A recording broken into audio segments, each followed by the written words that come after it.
আর সকাল থেকেই বদলের বাংলায় নজিরবিহীন যে 21শে জুলাই পালনের প্রস্তুতি চলছে সেই ছবি আপনাদের সামনে তুলে ধরছি। তার কারণ এবারের যে 21শে জুলাই যে শহীদ স্মরণ তা সম্পূর্ণটাই আলাদা। তার কারণ পালা বদলের পর চারটি ভাগে ভাগ 21শে জুলাইয়ের মঞ্চ।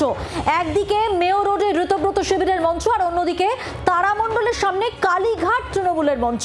শহীদ মিনারে 21শে পালন প্রদেশ কংগ্রেসের প্রথমবার প্রকাশ্য সমাবেশ প্রদেশ কংগ্রেসের, আর এছাড়াও দিল্লিতে 21শে পালন করবে এনসিপিআই। সব মিলিয়ে এবারের 21শের মঞ্চ বদলের বাংলায় নজিরবিহীন 21শে জুলাই পালন শহীদ মিনার।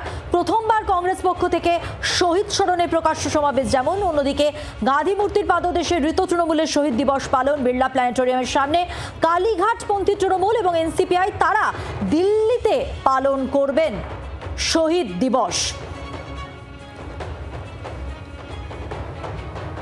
এবার আপনাদের সকাল থেকে যে ছবিটা দেখাচ্ছি, গতকাল রাত থেকেই কালীঘাটপন্থী তৃণমূলদের যে সভাস্থল সেখানে হামলার আশঙ্কা যেমন করা হয়েছিল তেমনি উত্তেজনা তৈরি হয় এবং অবশ্যই বিজেপির বিরুদ্ধে অভিযোগ তৃণমূল কালীঘাটপন্থী তৃণমূলের এবং মমতা বন্দ্যোপাধ্যায় অভিষেক বন্দ্যোপাধ্যায় তারা সভাস্থল পাহারায় রাতভর ছিলেন দোলা সেন ছিলেন, কল্যাণ বন্দ্যোপাধ্যায় ছিলেন, আজ সকাল থেকে রয়েছেন মহুয়া মৈত্র, রয়েছেন কুণাল ঘোষ, ডেরেক ওব্রায়েন গতকাল রাত থেকেই ছিলেন।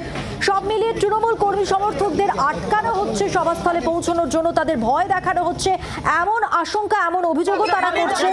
কালীঘাটপন্থী হামলার আশঙ্কা করছেন মঞ্চে, তাই মমতা এবং অভিষেক বন্দ্যোপাধ্যায় গতকাল রাত থেকেই সভাস্থল পাহারায়, সেই ছবি আপনাদের দেখাচ্ছি। রাতে মঞ্চ ভাঙা হয়, পোস্টার ছেঁড়ার অভিযোগও সামনে আসে মঞ্চের সামনে, কখনো পিছনে, গোটা চত্বর ঘুরে ফেলেন মমতা বন্দ্যোপাধ্যায় এবং আজকে সকালেও মমতা বন্দ্যোপাধ্যায় দেখতেই পাচ্ছেন মঞ্চের সামনে এবং পিছনে ঘুরে দেখছেন এবং প্রত্যেক সময় তিনি বিজেপির বিরুদ্ধে হামলার অভিযোগ করছেন, হামলার আশঙ্কা করছেন। এবার যে ভিডিওটি আপনারা দেখতে পাচ্ছেন, ভিডিও পোস্ট করেছেন মমতা বন্দ্যোপাধ্যায় স্বয়ং। তিনি বাইক বাহিনীর যে ভিডিও পোস্ট করেছেন, এই ভিডিও পোস্ট করেও তিনি বিজেপির বিরুদ্ধে তোপ দেগেছেন। তিনি বারবার একই কথা বলছেন যে আরও হামলা হতে পারে তাদের ওপর, তারা আশঙ্কা করছেন। কালীঘাটপন্থী তৃণমূল যে সভাস্থল তাদের ভিক্টোরিয়া প্ল্যানেটোরিয়ামের সামনে, সেই সভাস্থলে হামলা হতে পারে এমনটাই আশঙ্কা তাদের। এবার আজ সকালে ছবিটা জেনে নেব, রয়েছেন প্রতিনিধি প্রবীর চক্রবর্তী, তার কাছ থেকে। প্রবীর, সকাল থেকে ভিক্টোরিয়া বিড়লা প্ল্যানেটোরিয়ামের ঠিক সামনের ছবিটা তোমার কাছে জানতে চাইবো, কারণ আমরা জানি গতকাল রাতভর মমতা বন্দ্যোপাধ্যায় অভিষেক বন্দ্যোপাধ্যায় তারা ছিলেন, তারা রাত পাহারায় ছিলেন, তারা আশঙ্কা করছেন হামলা হতে পারে। দেখো, গতকাল থেকে সারা রাত মমতা বন্দ্যোপাধ্যায় অভিষেক বন্দ্যোপাধ্যায়রা তো মঞ্চ পাহারা দেওয়ার কাজ করেছেন। এই মঞ্চ পাহারা দিয়ে রাতভর তারা কিছুক্ষণ আগে দাঁড়িয়ে গেছেন এবং কিছুক্ষণের মধ্যেই আবার আসবেন জানিয়ে গেছেন কর্মী সমর্থক। এবং ইতিমধ্যে মঞ্চের সামনে এখনো বসে বাকিতে পাহারা দিচ্ছেন কুণাল ঘোষ, মহুয়া মৈত্র, দোলা সেনরা। তৃণমূলের কর্মী সমর্থক যারা আসছেন তারা রয়েছেন এখানে। স্বাভাবিকভাবে কোর্টের নির্দেশে যে সভা হচ্ছে তারামণ্ডলের সামনে, যার সময়সীমা বেঁধে দেওয়া হয়েছে, সেই সময়সীমার মধ্যেই কিন্তু মমতা বন্দ্যোপাধ্যায় তার সবার কাজ শেষ করবেন বলে তিনি জানিয়ে গেছেন। কিন্তু গতকাল থেকে মমতা বন্দ্যোপাধ্যায় লাগাতার অভিযোগ করছেন যে বিজেপি কর্মীরা বাইক বাহিনী তারা কখনো বাইক ভেঙে দিচ্ছে, তার কেটে দিচ্ছে, কখনো মঞ্চ ভেঙে দেওয়ার চেষ্টা করছে, কর্মী সমর্থকদের উপর হামলা করছে। এই অভিযোগ লাগাতার করতে দেখা গেছে মমতা বন্দ্যোপাধ্যায়কে। এই অবস্থায় দাঁড়িয়ে আর কিছুক্ষণের মধ্যে মমতা বন্দ্যোপাধ্যায় কালীঘাট শিবিরের যে সভা সেটা শুরু হবে। সেক্ষেত্রে দাঁড়িয়ে মমতা বন্দ্যোপাধ্যায় আশঙ্কা করছেন আরো হামলার। যদিও প্রচুর পুলিশ প্রশাসনের পুলিশ আধিকারিক এখানে মজুদ রয়েছে, কোর্টের নির্দেশে সভা হচ্ছে, একটা সাইড খোলা রয়েছে, সেখান দিয়ে গাড়ি যাচ্ছে। স্বাভাবিকভাবেই এই 21শে জুলাই কিন্তু একটা অন্য 21শে জুলাই যেখানে দাঁড়িয়ে মমতা বন্দ্যোপাধ্যায় কালীঘাট শিবির তারা পালন করছেন, অন্যদিকে কিছুটা দূরেই ঋতব্রত বন্দ্যোপাধ্যায়রা মেয়ো রোডে তারা সেখানে করছেন সভা, তার পাশে কংগ্রেস সভা করবে শহীদ মিনারে এবং দিল্লিতে তৃণমূল কংগ্রেস থেকে বেরিয়ে যাওয়া এনসিপিআইতে যোগ দেওয়া তার সাংসদরা তারা সভা করবে। অর্থাৎ 21শে জুলাই কিন্তু একদম বিরল ছবি। একদমই, কারণ গত 15 বছরে যে ছবি আমরা দেখে এসেছি তা এবারে অতীত একেবারে অন্যরকম ছবি এবারে ধরা পড়ছে। সকাল থেকে সেই ছবিটা আমরা তুলে ধরছি, জি 24 ঘন্টা এক্সক্লুসিভলি দর্শকরা দেখছেন। আপাতত প্রবীর তোমাকে ধন্যবাদ। আর এবার আরো কিছু মুহূর্ত, আরো কিছু ছবি আপনাদের সামনে তুলে ধরবো। আমাদের সঙ্গে রয়েছেন আমাদের দুই প্রতিনিধি অয়ন ঘোষাল। যান নিয়ন্ত্রণ কিভাবে চলছে সকাল থেকে সেই ছবিটা যেমন তিনি দেখাবেন, পাশাপাশি রয়েছেন বিক্রম দাস, তিনি রয়েছেন হাওড়া স্টেশন থেকে। প্রত্যেকবারের মতো এবারে হাওড়া স্টেশনের ছবিটা কিন্তু একেবারেই অন্যরকম। প্রত্যেকবার যে ছবি আমরা দেখে থাকি, প্রচুর কর্মী সমর্থকরা ভিড় করেন, এসে তারা সভাস্থলে যাওয়ার জন্য প্রস্তুতি নেন, সেই ছবি এবারে একেবারেই দেখা যাচ্ছে না। আমি শুরুতেই অয়নের কাছে চলে যাব। অয়ন, যান নিয়ন্ত্রণের কি ব্যবস্থা রয়েছে, প্রশাসনের পক্ষ থেকে কি দেখতে পাচ্ছ?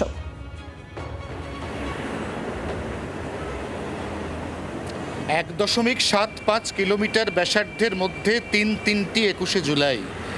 আজ যারা এখনও বাড়ি থেকে বেরোননি, সপ্তাহের দ্বিতীয় কাজের দিন মঙ্গলবার, তাদের জেনে রাখা দরকার তারা কোন কোন রাস্তা আজকে সারাদিনের জন্য অ্যাভয়েড করলেই ভালো। আমি নিজে এই মুহূর্তে যেখানে দাঁড়িয়ে রয়েছি সেটা হচ্ছে বিড়লা তারামণ্ডল। বিড়লা তারামণ্ডলের ডান দিকের রাস্তা হচ্ছে থিয়েটার রোড অর্থাৎ শেক্সপিয়ার সরণি। আমার ঠিক সামনের রাস্তা হচ্ছে জওহরলাল নেহেরু রোড। আমার ঠিক ডান দিকের রাস্তা হচ্ছে ডাফরিন। আমার ঠিক বাঁদিকের রাস্তা হচ্ছে ক্যাথিড্রাল রোড এবং সোজা চলে গেলে ভিক্টোরিয়া মেমোরিয়াল।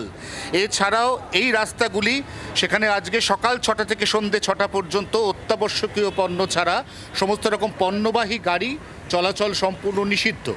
এবার সবচাইতে গুরুত্বপূর্ণ প্রশ্ন, দক্ষিণ কলকাতা থেকে উত্তর কলকাতা অর্থাৎ হরিশ মুখার্জি রোড দিয়ে যে সমস্ত গাড়ি ক্যাথিড্রাল রোড অর্থাৎ রবীন্দ্র সদনের অ্যাপ্রোচে পড়বে, সেই গাড়িগুলিকে এখনও বিড়লা তারামণ্ডলের সামনে তৃণমূল কংগ্রেসের নেত্রী মমতা বন্দ্যোপাধ্যায়ের যে শহীদ দিবস, সেই শহীদ দিবস পালনের যে লেন বা রাস্তা, সেটা ছেড়ে তার পাশের রাস্তা দিয়ে একমুখী যান চলাচল এখনও পর্যন্ত অনুমতি দেওয়া আছে।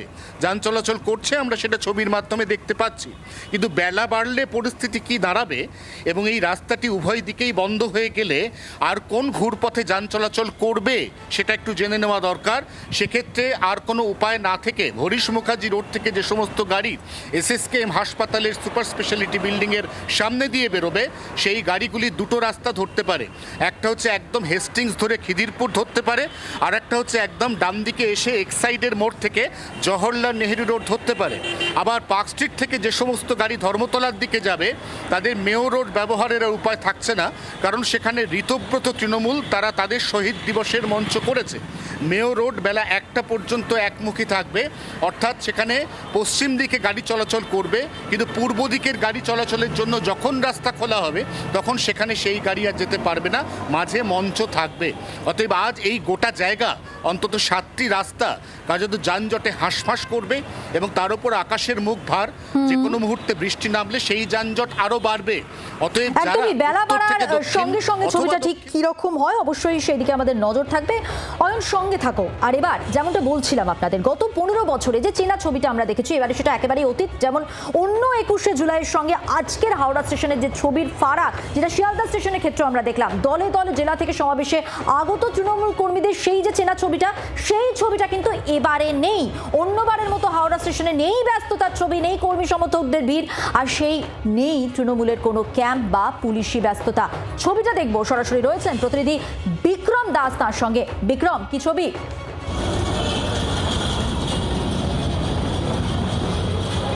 একেবারেই গত 15-16 বছরের বেশি সময় ধরে আমরা 21শে জুলাইয়ের দিন হাওড়া স্টেশনে যে ছবি দেখে অভ্যস্ত বা যে ছবি দেখে এসেছি, তা কিন্তু আজকের কার্যত উধাও। পালাবদলের মাত্র 2 মাসের মধ্যে যে 21শে জুলাই আজকের হচ্ছে, মূলত তৃণমূলের একাধিক শিবির যা পালন করছে, সেখানে কিন্তু হাওড়া স্টেশনের ছবিটা যদি একবার দেখাই তাহলেই স্পষ্ট হয়ে যাবে।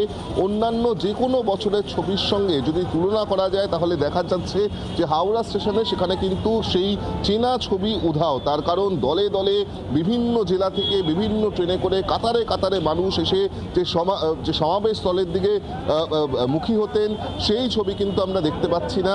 কার্যত হাতে পতাকা নিয়ে স্লোগান, মুখে স্লোগান নিয়ে তারা যে একেবারে ধর্মতলার উদ্দেশ্যে রওনা দিতেন, সেই ছবিও কিন্তু আমরা দেখতে পাচ্ছি না।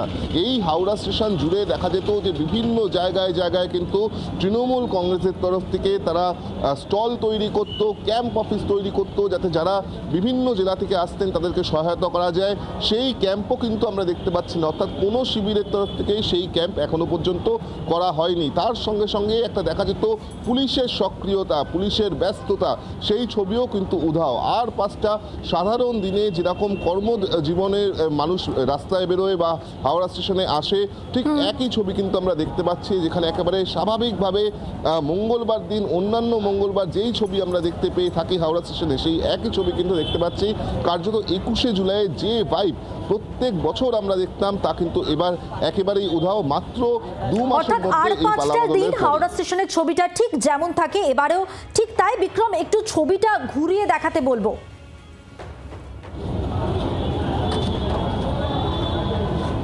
একেবারে আমি আমার ক্যামেরা পার্সনকে একবার এই মুহূর্তে হাওড়া স্টেশনের ছবিটা ঘুরিয়ে দেখাতে বলবো। তুমি দেখলেই বুঝতে পারবে যে যেই হাওড়া স্টেশনের বাইরে, যেখানে আমরা দেখতে পেতাম যে প্রত্যেক মিনিটে মিনিটে কয়েকশো মানুষ, কয়েক হাজার মানুষ তারা হাতে দলীয় পতাকা, মুখে স্লোগান নিয়ে তারা ধর্মতলামুখী হতেন, সেখানে কিন্তু আমরা দেখতে পাচ্ছি যে সেই ছবি কার্যত উধাও। আর 5টা সাধারণ দিনের মতন, কর্মদিনের মতন যে সমস্ত মানুষ যারা বিভিন্ন জায়গা থেকে কাজে আসছেন, তাদের ছবি আমরা দেখতে পাচ্ছি। কিন্তু 21শে জুলাইয়ের যে নির্দিষ্ট একটা ভাইব আমরা প্রত্যেকবার দেখতে পেতাম, সেই ভাইব এবারে পাচ্ছি না। তার কারণ বদলের বাংলায় অন্য 21শে জুলাই পালন হচ্ছে। তিনটে সমাবেশ, সঙ্গে দিল্লি থেকেও রয়েছে শহীদ স্মরণের আয়োজন। সব মিলিয়ে ছবিটা এই মুহূর্তে আপনাদের সামনে তুলে ধরলাম। হাওড়া স্টেশন চত্বরের ছবি তুলে ধরলেন প্রতিনিধি বিক্রম দাস। আপাতত ধন্যবাদ বিক্রম তোমাকে। সেই সঙ্গে যান নিয়ন্ত্রণের পরিস্থিতি কিরকম জানালেন প্রতিনিধি অয়ন ঘোষাল। অয়ন, তোমাকেও ধন্যবাদ। বাংলার আওয়াজ, বাঙালির আবেগ, জি 24 ঘন্টা।